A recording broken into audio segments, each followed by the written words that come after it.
Déjà, je venais dans l'optique d'être champion de France amateur et après, en deuxième objectif, ça serait le scratch. J'aurais visé top 10 avec vraiment top 10, c'était vraiment c'était le bouquet final quoi. Et finalement, finir deuxième. Il y a quelques années, en 2012, il me semble, je crois, j'avais fait troisième derrière Chavanel et Jérémy Roy et déjà c'était vraiment énorme. Et là, finir deuxième. Finir deuxième, c'est vrai que à la fois une petite déception, c'est 27 secondes. Je pense que ça serait joué, je pense, à la seconde. La tour, il aurait gagné, mais c'est sûr que dans le dernier virage, arrivé sur le vélodrome, j'ai failli vraiment tout perdre d'espoir.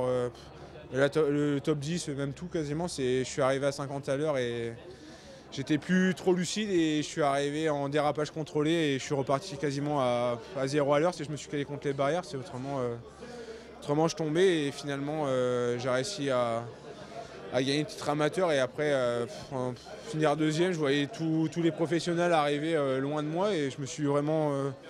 c'est vrai que là ça fait quoi? Ça fait 2 minutes que je sais que je suis deuxième et c'est vrai que c'est une énorme satisfaction. Après j'espère que faire passer message aux équipes professionnelles qui me feront confiance, trouver une équipe professionnelle pour l'an prochain, quoi. C'est l'objectif, ouais. C'est l'objectif, vraiment tous les chronos la monte, même chez les amateurs sur les courses en ligne. On va dire que j'ai pas vraiment de rival. Toutes les courses que je suis toujours dans le top 5, voir le podium, voir la victoire. Et c'est sûr que l'objectif c'est de repasser professionnel. J'ai vraiment à cœur de faire mon métier à fond, d'être vraiment professionnel dans ma tête et puis de faire vraiment des gros résultats et me mesurer au plus haut niveau, quoi. Quand vous dites que vous avez envie d'être à fond, ça veut dire qu'il y a un petit moment où vous n'étiez pas à fond, dans votre carrière, je veux dire. Comment ça exactement? C'est-à-dire que vous avez l'objectif d'être à fond, d'être vraiment dedans, vous dites pour passer professionnel.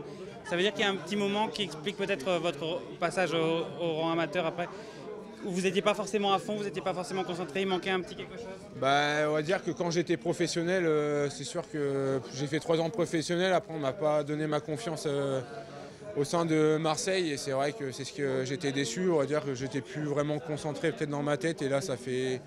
Depuis que j'ai repassé le niveau amateur, j'ai une équipe qui me fait confiance. Je peux faire ce que je veux. J'ai un entraîneur qui prend vraiment soin de moi. Je prépare au millimètre les objectifs. Et c'est vrai que c'est ce qui manquait chez les professionnels, être vraiment sérieux. Et là, vraiment, si je trouve une équipe avec un vrai entraîneur, je serai capable de cibler tous mes objectifs au fur et à mesure de l'année, quoi. Donc c'est ce qui me manquait, je pense, par le passé quand j'étais professionnel, quoi. Là, c'est le week-end pour signer, là.